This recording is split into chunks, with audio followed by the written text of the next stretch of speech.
Dr. Kelly Burrows today. She's one of our own leading researchers. She did her PhD at this very place. I believe you were the first PhD student, Marin? Mm-hmm. Yeah, that's beautiful. So she has a history with us. And then she went on to do bigger and greater things to Oxford, and then she's now back here with us again. So hopefully she will share us what she has been doing and what she will be doing in the future. So Cool. thank you. Thanks, Vicky. Tēnā koutou katoa. That's my contribution for Māori Language Week. Welcome, everyone. So today, because a lot of my research, people might already be familiar with some of it, so a lot of the work I do is computational modelling of the lung. You've probably heard similar sort of talks from Marin and Alice and Harry and their group. So today I wanted to talk about some of my other work that's not necessarily so related to computational modelling. So today I'm going to give you a little bit of background of my career history, so talk a bit about where the things that I've done. And then I'm really going to focus on some of the imaging work that I've done over the last few years, so looking at sort of different scales of imaging. And I'm going to finish by talking about two application areas. So one of them is related to radiation therapy treatment for lung cancer. And the other one that we're just starting to get into is looking at these e-cigarettes or vaping. So I started here at the University of Auckland, if you can call it a career or my education. I did a Bachelor of Engineering in Chemical and Materials Engineering. So at that time, they didn't offer a biomedical undergraduate degree, otherwise I would have chosen that. But instead I chose Chemical and Materials Engineering, hoping that it would get me into something with biology or environmental engineering. But it didn't. It wasn't quite what I was expecting. But I did get to do, in my final year project, I studied the bovine nasal septum cartilage, so really looking into biomaterials, measuring the mechanical properties and looking at the structure of cartilage. After working as a chemical engineer for a few months, I decided that wasn't for me, and I came back to university to do some more study. And as Vicky said, I was Marin's first PhD student, so I worked with Marin and Peter. And my project was in developing a computational model of the pulmonary circulation. So probably a lot of you who work here might have seen some of this work already. So we've developed patient-based models of the arteries and veins in your lungs and simulated the fluid flow or blood flow distribution in these models. After that, I went on to the University of Oxford, initially for 6 months, but ended up staying there for 10 years. And so I was based in the Department of Computer Science, actually. They have a computational biology group there. And I really continued the modelling work there. So we continued to develop the models of the pulmonary circulation, initially funded through a postdoctoral fellowship at the funded by EPSRC, which is the Engineering and Physical Sciences Research Council. So through that work, I continued to collaborate with Marin and her group here, as well as with a couple of universities in the US. After that, I was lucky enough to be funded through 2 different European projects. So this was through the EU 7th Framework Programme. One of these projects was called Airprom, and this was a 5-year project, which I'll talk a little bit more about in a moment. And the other one was Synergy COPD. So during that time, I had 3 children over the space of 20 months, which possibly meant that the research outcomes were not as great as they could have been. So I have twins, they're boy-girl twins that just turned 5 on Sunday, and a 6-year-old. So that's keeping me quite busy as well as working full-time. So just briefly to talk about this Airprom project. So it was a very large European project funded for 5 years. The total budget was 16 million euros, and there was 34 different partners across Europe. So it was a really huge project, and really the main goal was to develop these multi-scale computational models of the airways so that we could understand asthma. So there were lots of different models. So this was actually led by a clinician at the University of Leicester. So there was a lot of clinical data that was collected during this project. And modelling across the scale. So we had sort of cell level models. They used agent-based models to sort of simulate changes in the cells in the airway walls. tissue level models, which were really continuum sort of mechanical models of an airway wall. There were some models of using 3D computational fluid dynamics, and this is a company called Fluida that are doing sort of clinical studies using their simulations to improve biomarkers in clinical trials. There was models of alveolar diffusion, and then there was the work that I was doing in Oxford, and my main goal was to try and integrate all of these different models together, which was very difficult. So obviously, as you can imagine, everyone has their own software, their own sort of framework, programming language, and their own way of doing things. So it was a very difficult task. In the end, we did end up integrating with each of these sort of levels individually. So we did some work linking our sort of one-dimensional organ level models with CFD. We also linked them with tissue level models, and some work linking them to the cell level models. But we didn't sort of end up with a whole multi-scale model that linked everything together. So in some of these simulations, so we looked at ventilation. We developed around about 30 patient-based models of asthmatic subjects, and we simulated the forced oscillation technique. So we used this simulation to understand what these clinical measures are giving you. So they're thought to sort of give you measures of some from the small airways, some from the large airways, but it's very difficult to know unless you use something like modelling.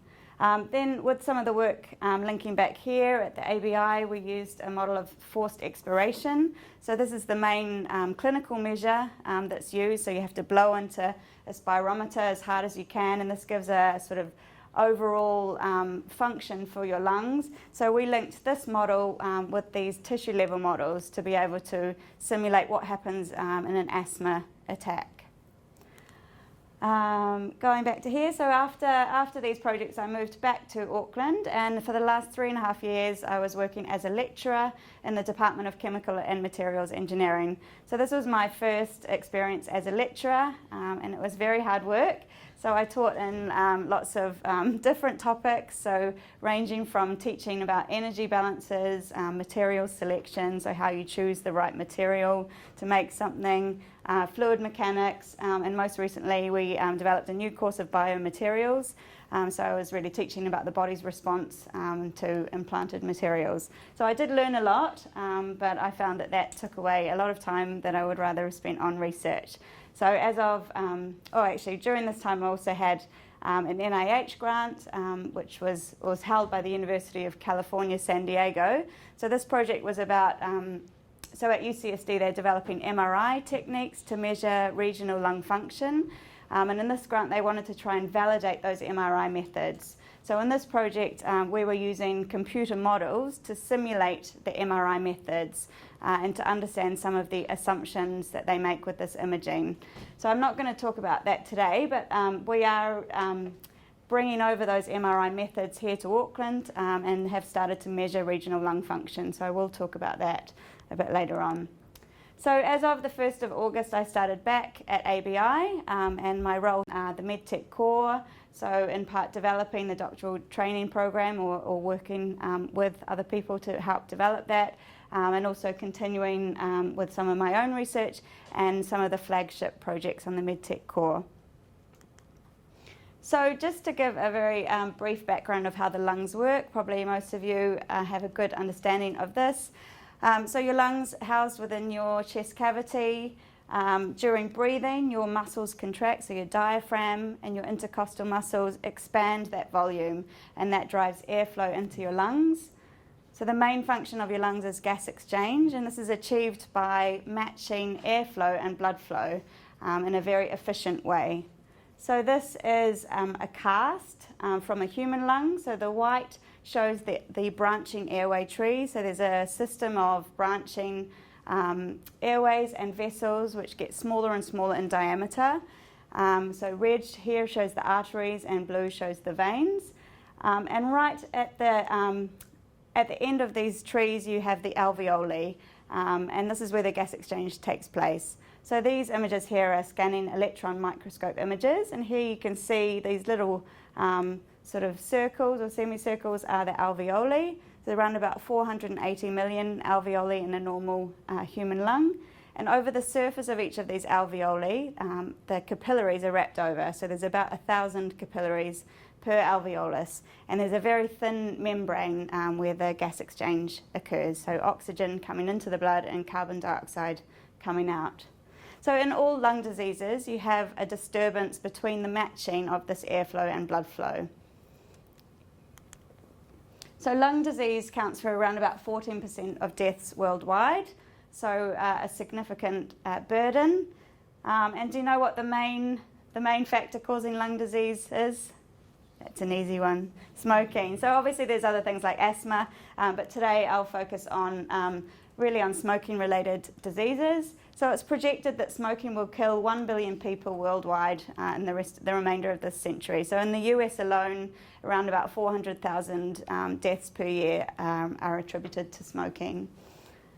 I meant to ask this as a question too. The main diseases, obviously everyone knows about lung cancer, but actually the main disease from smoking is chronic obstructive pulmonary disease.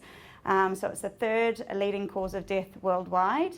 And it consists of two different aspects. So we have this, what's known as chronic bronchitis.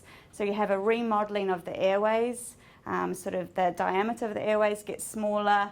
You get mucus blocking the airways, but you also have emphysema, which is a breakdown of this, the tissue in the gas exchange regions of your lung.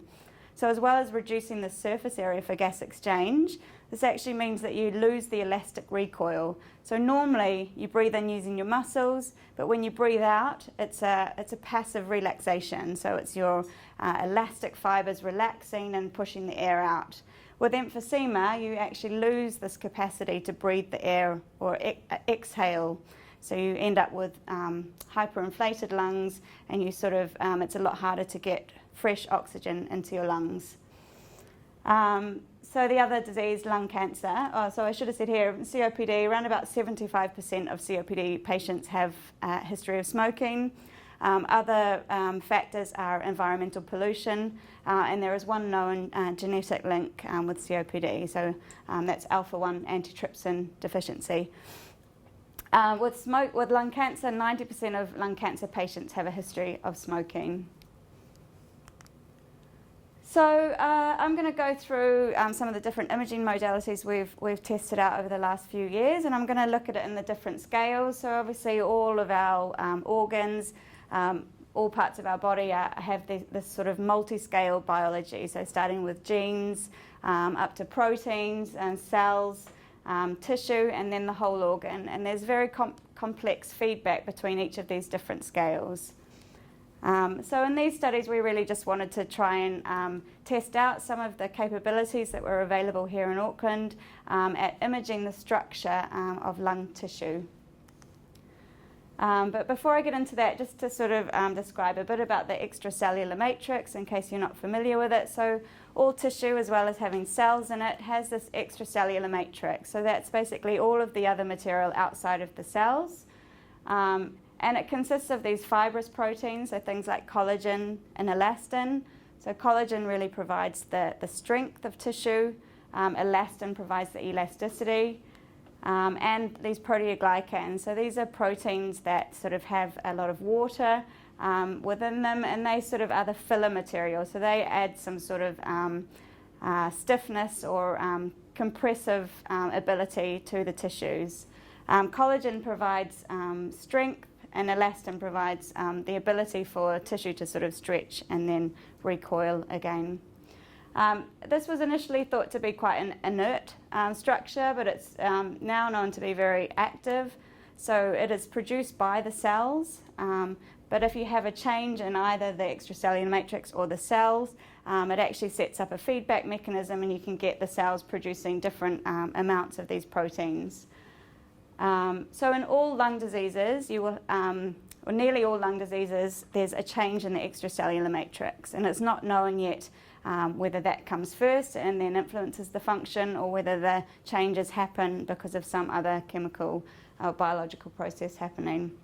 So the extracellular matrix largely determines how a tissue looks and functions. So for example, in bone and cartilage, the extracellular matrix is largely collagen.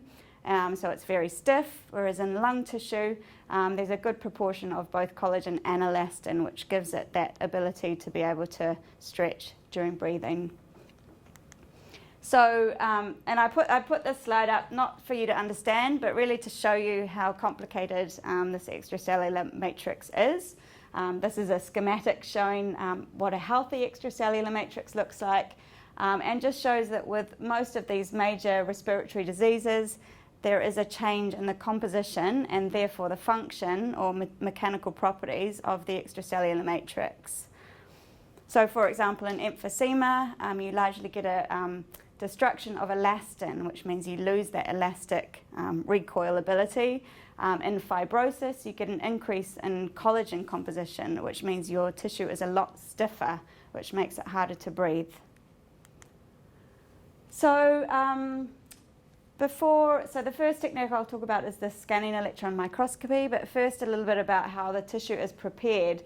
So in these imaging studies, we used cull rats. So these are animals that will be culled anyway. So they were healthy animals. And normally if you take your lungs out of your body, they will collapse. So inside your body, they're sort of held open by a negative pressure. So to be able to image the structure nicely, we have to inflate the lungs and fix them. So we typically use glutaraldehyde. So you put this liquid in at a pressure, it inflates the airways, and then it holds the airways open. We then sort of cut the tissue up into sections and then look at it under different imaging modalities. So in this study, which was done by a student of mine, we tested a few different scanning electron microscopy techniques. So this is the standard method, and you get these really nice images. So here you can see the alveoli structure. These will be airways. This will be a blood vessel. And these are the cilia, so the tiny hairs that are found on the epithelial or airway linings, and these sort of sweep the mucus out of your airways. So a sort of, not really a limitation, but an increased complexity in this method is that the tissue samples have to be completely dry. So we use this critical point drying to dry the samples because the imaging is done under a very high vacuum. So we tried these two other techniques because you don't have to dry the tissue. You can use the samples wet. So there's this environmental SEM and a cryo SEM. So you can see in this one, so you can just put a wet sample in here. There's a much lower vacuum. So we can see these alveolar spaces, but you can't see the same amount of detail as you can in the standard technique. In this one, the samples are frozen in liquid nitrogen and then cracked open. So you can see there was a lot of shrinkage in the size of the alveoli, and the shapes actually changed quite a lot because of that freezing process. But the limitation with this imaging modality is that you can only see the surface of the structure, so it's not a three-dimensional imaging technique.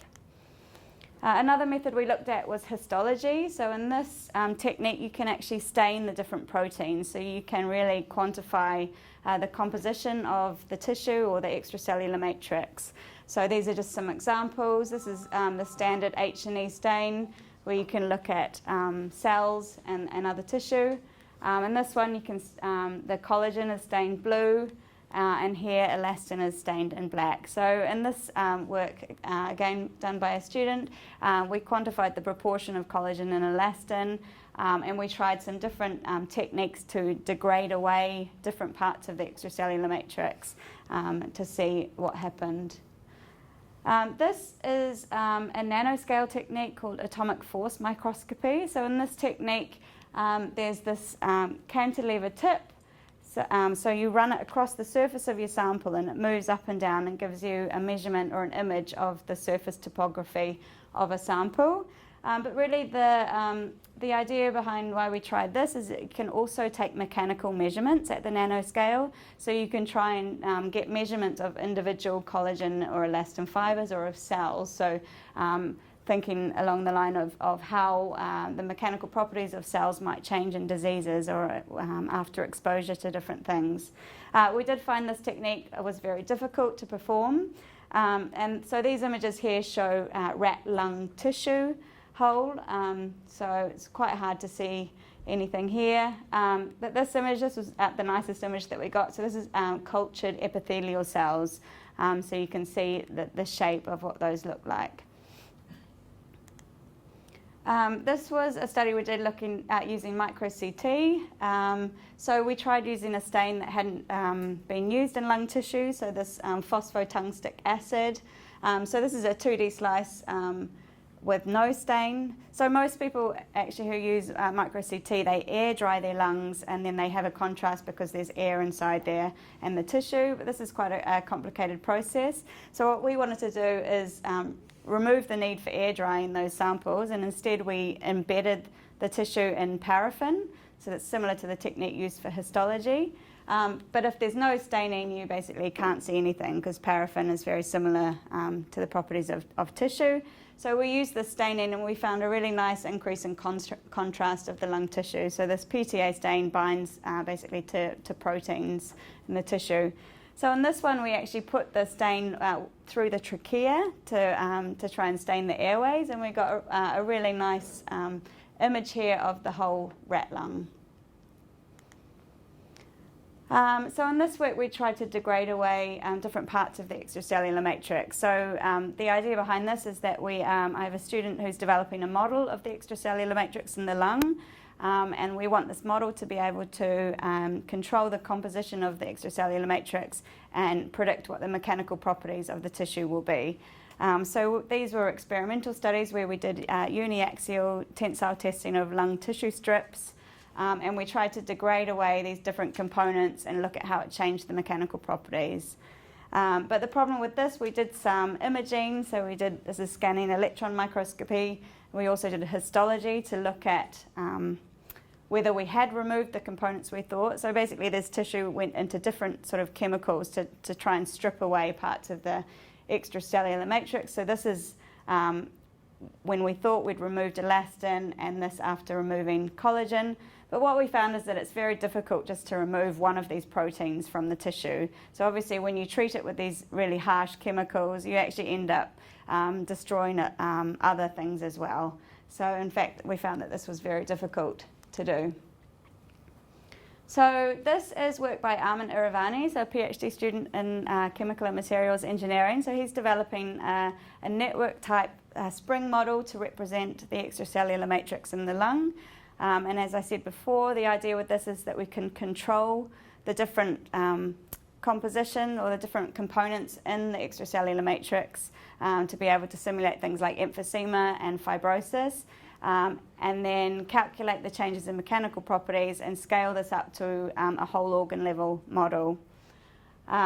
So he uses different sort of spring models to represent the different components. So we use, for example, a linear spring for elastin, non-linear for collagen, and we use the spring and dashpot system for the proteoglycans. So that gives the tissue viscoelastic properties. So we can define the composition of these components and then perform this sort of simulation of a uniaxial tensile test and look at how changes in the composition change the mechanical properties. So this is work that is still ongoing. So now moving to organ level imaging, and I'm going to show a short video about how MRI works because it's much easier to follow than how I would try and explain it. So before we start.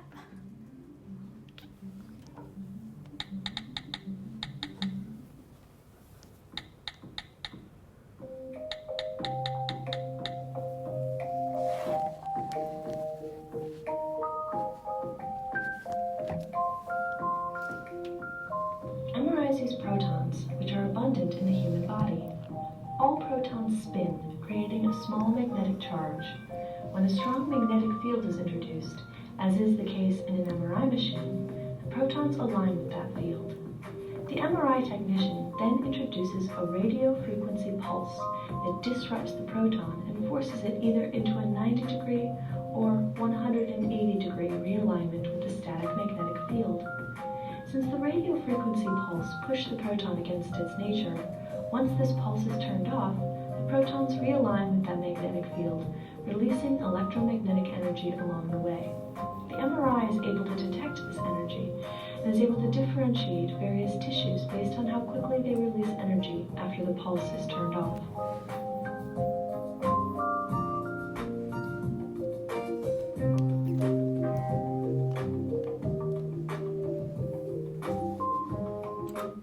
So normally in the lung, it's very difficult to see anything because there's a high proportion of air and there's hardly any signal, so it sort of looks quite black.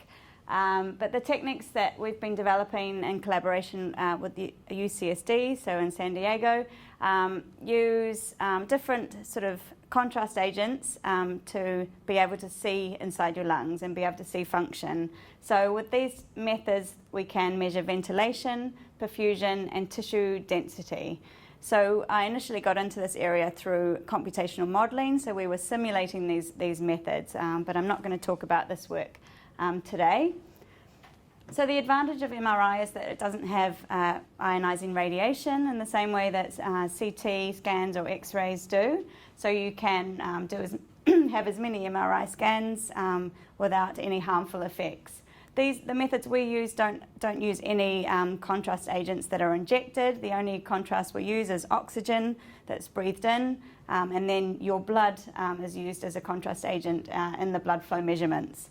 So these are example measurements from the group in San Diego. So we can measure density, ventilation, blood flow, and then get a sort of map of the matching between airflow and blood flow. So we have started to implement these techniques here in Auckland at the Centre for Advanced MRI. So just briefly to describe the methods, in the perfusion imaging, we use a technique called arterial spin labelling. So in this method, the blood, there's two different images taken, and the blood is tagged differently in each image. In the first one of those radio frequency pulses is applied to the image slice. It basically knocks out any of the signal in that slice. After 1 second, the MRI image is taken, and any blood that's flowed into that slice shows up as a bright signal. There's also a non-selective image done, and that basically just means we can remove any of the static tissue. So we end up with an image that gives you a measure of the volume of blood that's flowed into your image slice over 1 second or however long that time delay is.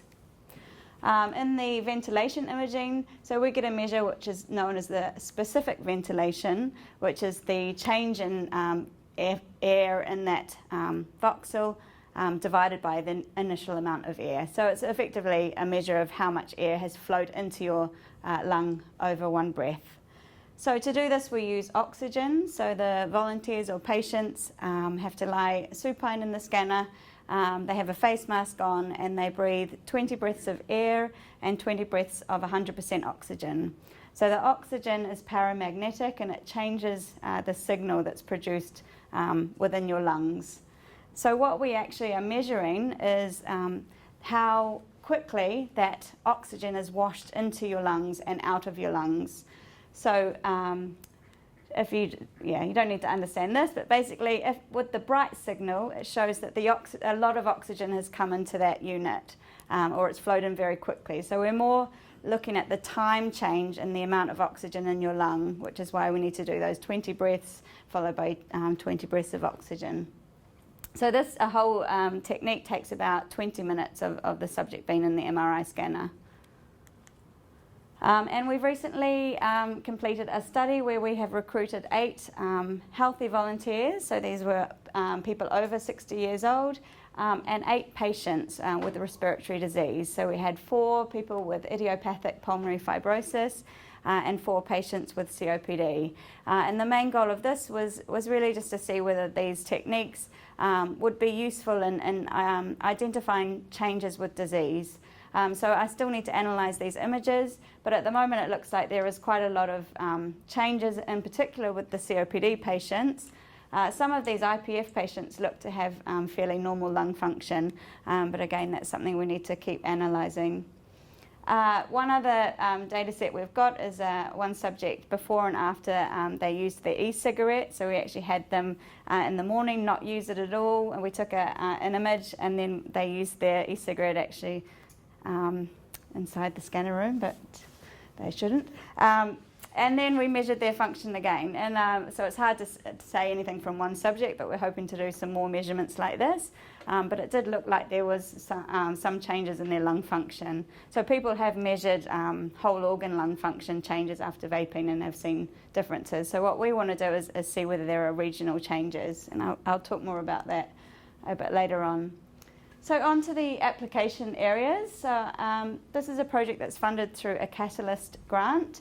And it's looking at whether we can develop models that can improve planning of radiation therapy for patients with lung cancer. So radiation therapy is just one of the methods of treatment, but around about half to 2/3 of patients will receive radiation therapy treatment. But as well as killing the cancer cells, the radiation actually damages some of the healthy tissue. So often there's a loss of lung function after this radiation therapy. So again, I've got another short video just to describe radiation therapy.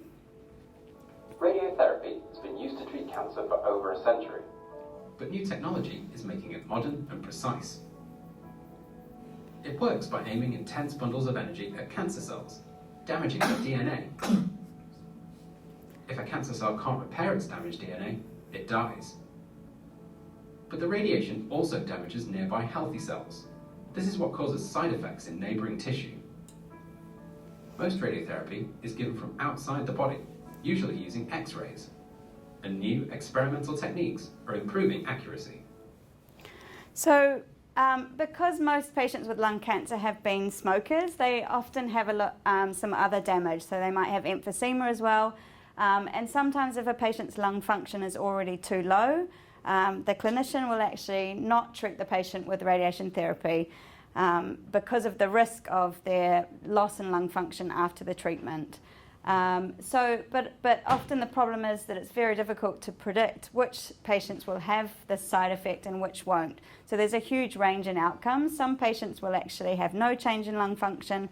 A very few will get an improvement in lung function, but some patients will have a big reduction in lung function after this treatment. But if the clinicians could predict which patients would have these side effects, they could actually change the way that they're treating them. So if someone actually would have no change in lung function, what they could do is increase the dose, the radiation therapy dose, and that's been found to have more curative effects.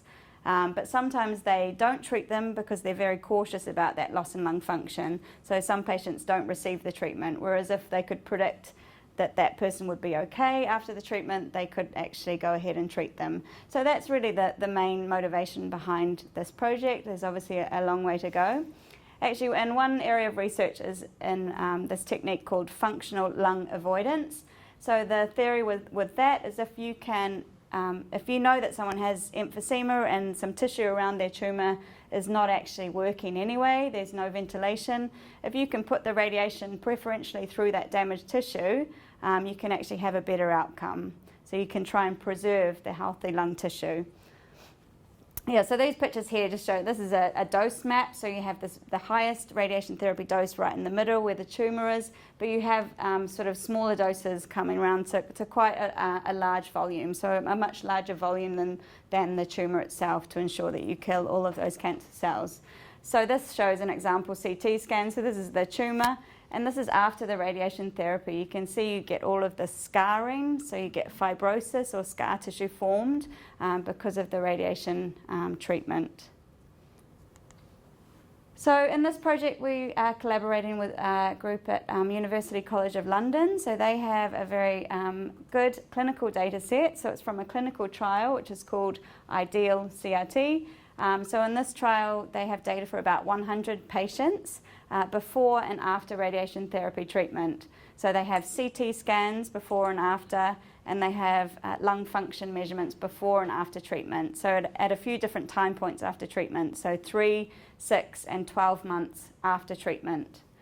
So often immediately after radiation therapy you have inflammation, but around about 12 months after you get the fibrosis or the longer term changes. So in this data, we also have the dose volume information. So we have a map of the amount of dose received and the distribution of that dose, and other information like age and BMI. And soon here in Auckland we'll be doing a pilot study recruiting 8 patients with lung cancer and acquiring our MRI measurements in the patients before and after radiation therapy. So with that we want to see how lung function changes around where the dose is applied, and also see whether we can use that baseline lung function as a predictor of the outcome after radiation therapy.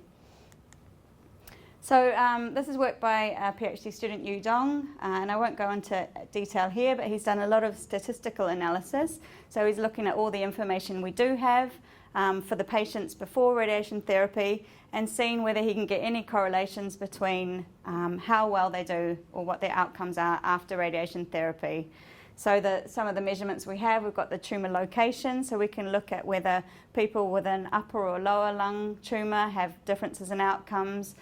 We've got age, gender, the dose distribution, so the volume of dose and the mean lung dose, lung function, and those sorts of measures. So again, this is work that is still ongoing.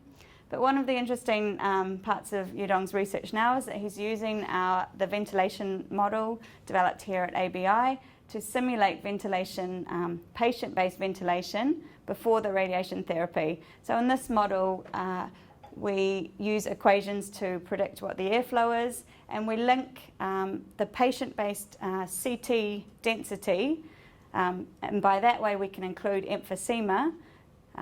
So we link that into a measure of ventilation. So what we see in the regions of emphysema is that there's lower ventilation, and what we hypothesized is that if there was lower ventilation where the tumour, where the dose volt was, I haven't got a picture showing it here, but within the dose volume, if there's less ventilation initially, that person would have a better outcome after treatment.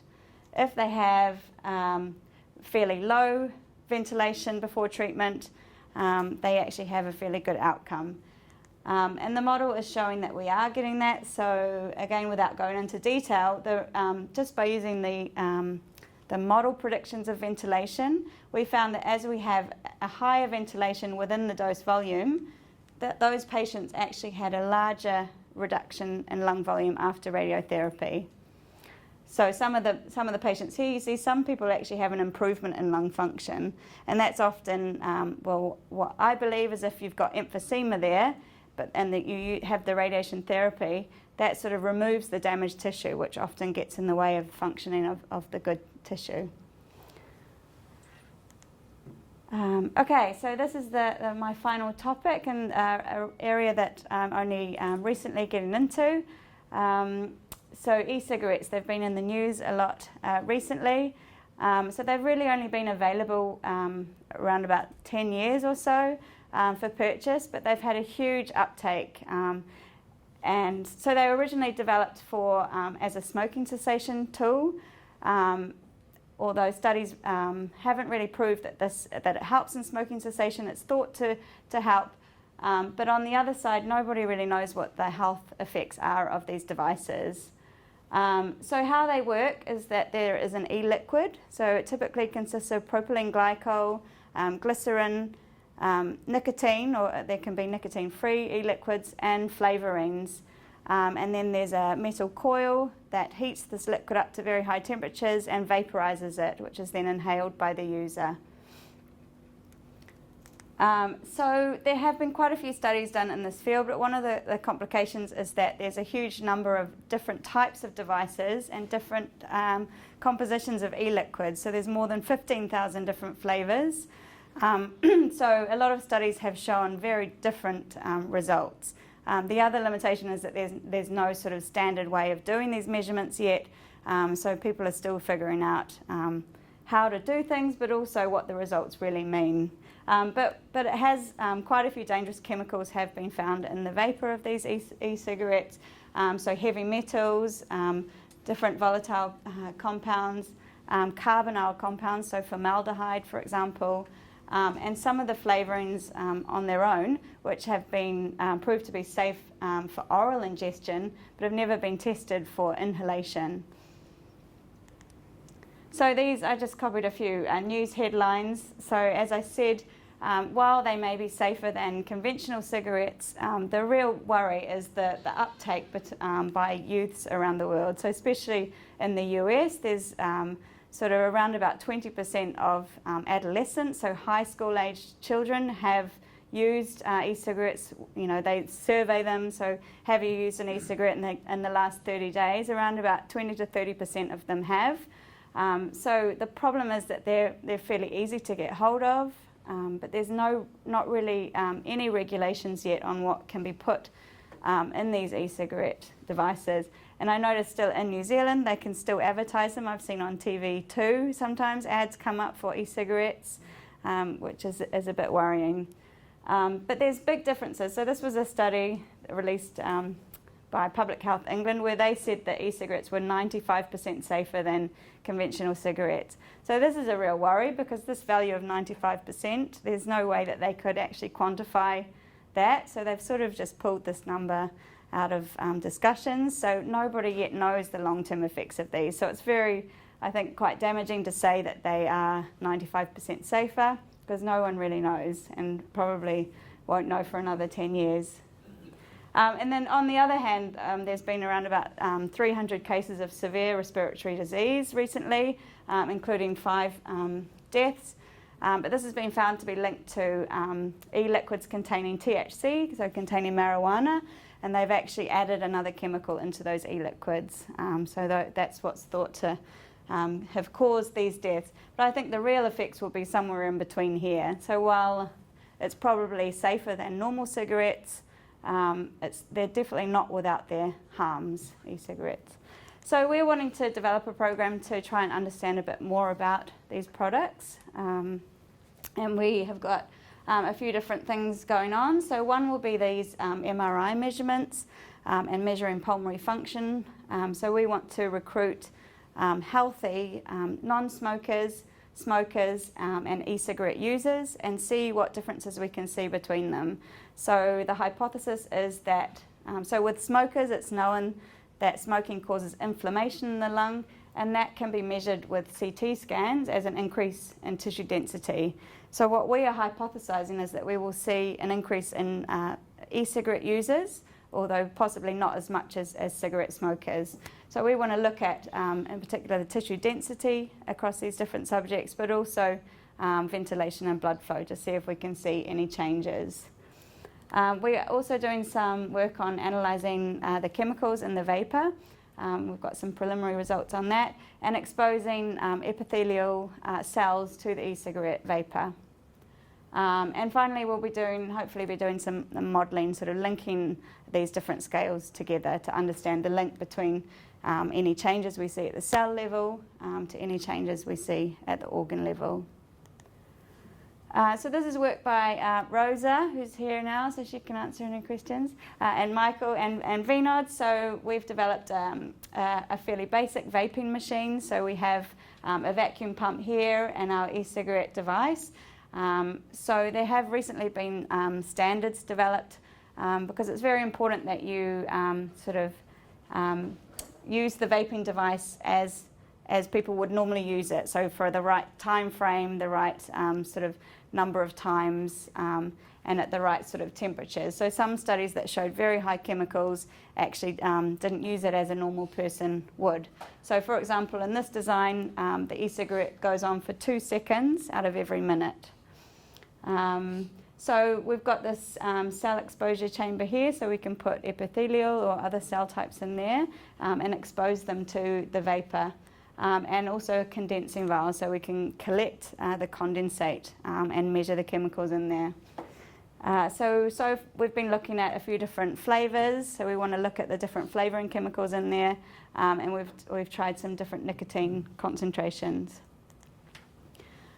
So these are some preliminary results. And in fact, this is an ISO standard developed, so soon there will be more regulations put on e-cigarettes, and these are the chemicals that people will need to test for. So there are things like formaldehyde, acrolein and acetaldehyde, but also heavy metals. So the heavy metals are thought to come from the heating coils and the soldering within the e-cigarette device itself. But these carbonyls are thought to come from degradation products. So when there's very high temperatures used, you can get some breakdown of the propylene glycol into other chemicals that are quite dangerous.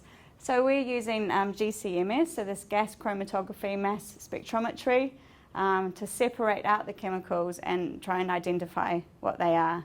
So this ended up being a lot more complicated than we first thought. But so far we have identified a few of the different flavourings, but again it's work ongoing. These are our very new results that we received by sending a condensate sample to Watercare. We wanted to test for different metals in the condensate. And with these 4 ones in particular, so these measurements here are testing for metals in the e-liquid itself. This column is testing the condensate that's been put through the e-cigarette, vaporized and then reliquefied. So again, while this is very preliminary results, and this has been shown in other studies, people were potentially inhaling these heavy metals. And so in particular lead, not really that good for you. And there's been some studies about nickel inhalation linked to cancers.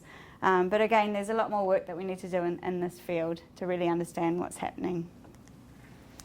And again, I just found these today on the FDA website. So again, it is sort of known that these things are within this vapour, but I think a lot of people aren't yet aware of this. So just to say thank you for all the collaborators. There's lots of people that have contributed to this work, and we've been funded by lots of different grants. So thank you for listening.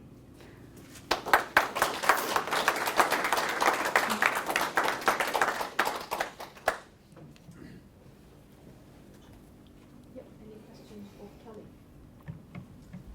Really nice presentation, Kelly. I think it's a great demonstration of starting with a little piece of something and then being able to take it, fully and have an impact into actual people, real people, models for real people.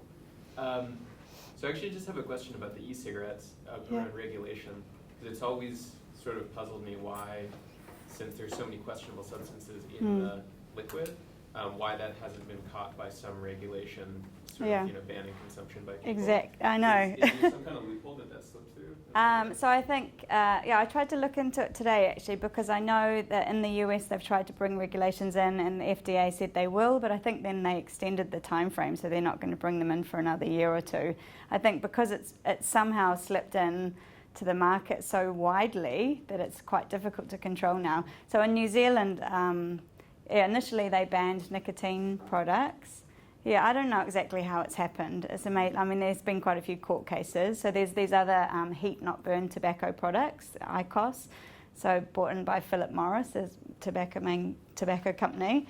But there was a court case by them. Yeah, they've sort of any loophole they can get away with, and I guess a lot of expensive lawyers. But it astounds me as well how it's been able to become so prolific. Yeah, because I think recently in these states there were a few deaths, and I want to say blindness, although I didn't read the study in depth. And you gotta wonder, a substance that's causing all of this surely must be. Yeah, well, like I said, I think they found that was like ones with marijuana in, so probably they're not sold legal. Actually, marijuana is legal in quite a few states in the US. Yeah.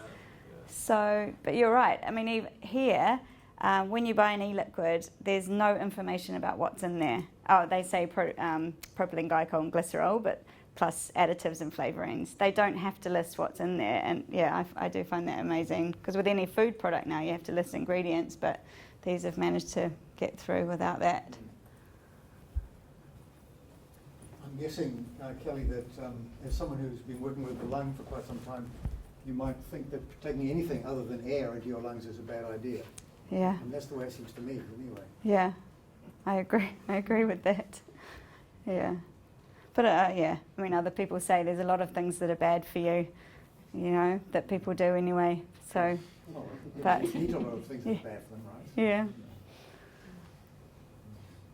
Yeah, Tim. Are there any acute studies on e-cigarette effects? Like, I understand there's no long-term because it won't be around for... Yes, so, well, has anyone looked at just acute? there have been measurements of, so like at your mouth, measurements at your mouth, so whole organ measurement of lung function right after using an e-cigarette. Yeah, and there are measurable changes. But there have been animal studies, so again with a range. So some studies showing no effect. Some studies have shown emphysema forming in animal studies of e-cigarettes. So, and there's been studies showing, genetic changes that could lead to cancer. But again, probably for the number of studies showing disease, there's other studies showing no effect. But also it's quite hard to, I mean, a lot of the early studies were done by the tobacco companies, especially like these heat not burn products. Most of the work's been done by Philip Morris themselves, who would say it's safe. Well, they said cigarettes were safe for about 50 years or 100 years. Yeah. So it's very difficult to know because there's a big range of outcomes. And again, I mean, with smoking, I think only 50% of smokers don't have health effects. So, you know, I guess there's other things going on. So some people might have health effects and some people might, but not. But tricky. Yeah, Bruce. It's not immediately intuitive to me as to why the effects of radiation damage might actually be beneficial in people with emphysema. Is it, right. I mean, emphysema is a diffuse. So emphysema, one treatment for emphysema is lung volume reduction. So because if you have it in an upper lobe, for example, where you get most of the emphysema, that part of your tissue is overinflated. Right. So it actually pushes on the rest of and it means the rest of your lung can't function normally because there's that pressure from the damaged tissue. Does that make sense? Yeah, so within some people think that you can the radiation therapy actually has that same effect that surgery would for removing that damaged tissue and means the rest of your lung can work better. So it works okay if the emphysema is not uniformly distributed? Yes, yeah. So you just happen to... Yes, but the other effect though is that your tumour could be blocking airways. So when you have the radiation therapy, that reopens those airways and improves the function. Yeah, so there's those two different things.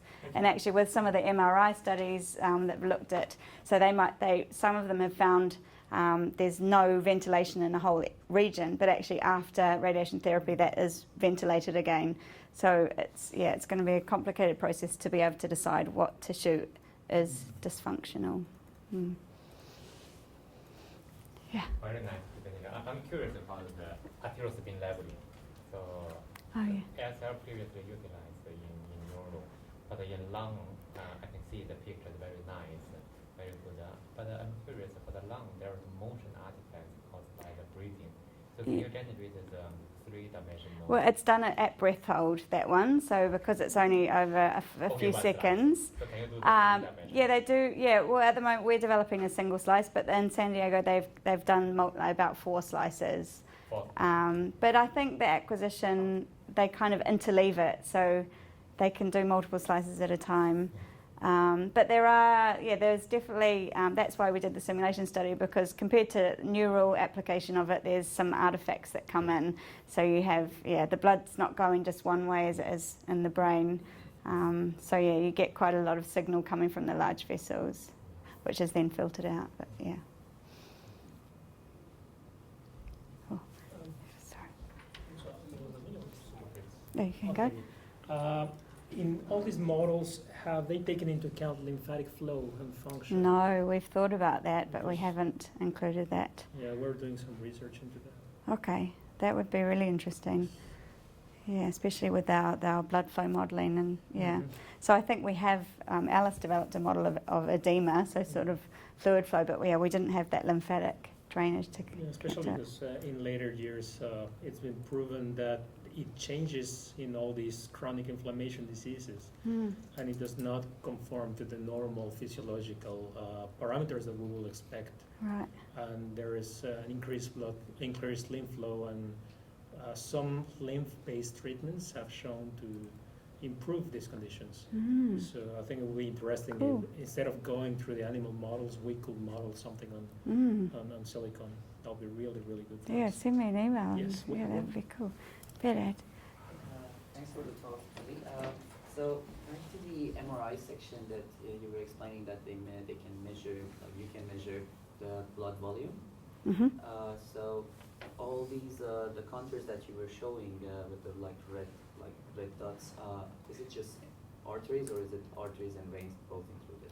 So It's both of them. So the aim of the technique is to measure perfusion, which is capillary blood flow. But yes, you do get signal from arteries, capillaries and veins, and that's actually what we looked at with the simulation study. So with the model, we could actually know what signal comes from each of those. But in the imaging, you can't tell. No. So the idea is to measure perfusion, so that actually they filter out the highest intensity voxels, which are the arteries and veins, and they're just left with what's thought to be capillary flow. Okay. So not good for your your application.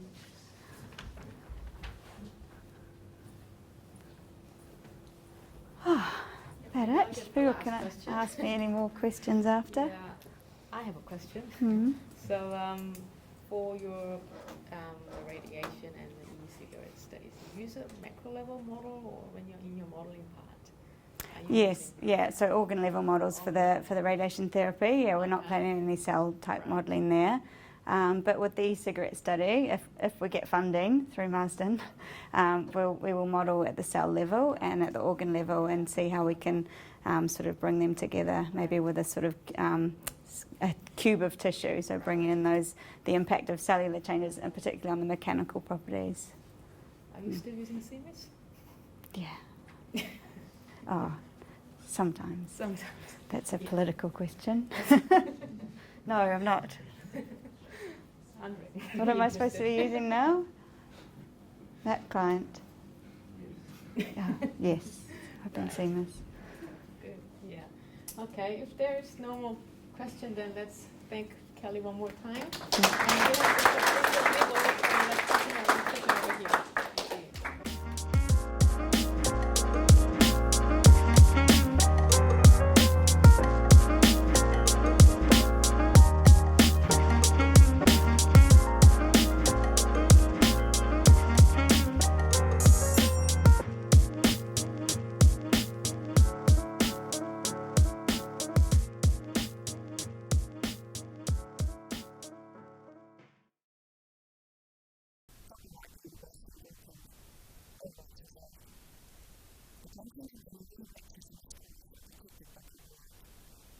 Thank you.